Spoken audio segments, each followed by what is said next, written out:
আলোচনা আগামীর স্বপ্ন দেখা কোরআন হাদিসের প্রচারণায় মুক্তির দিকে ডেকে যা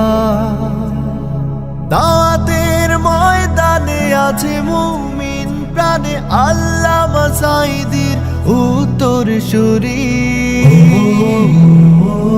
আজ হারি আজ হারি আজ হারি মিজানুর রহমান আজ হারি আজ হারি আজ হারি আজ হারি মিজানুর রহমান আজ হারি লক্ষ যুবক পায়ে যার আলোচনায় সৎ পথে চলার দিশা সমাজ বিনির্মাণে রাখছে অবদান দেখায় যে স্বপ্ন আশা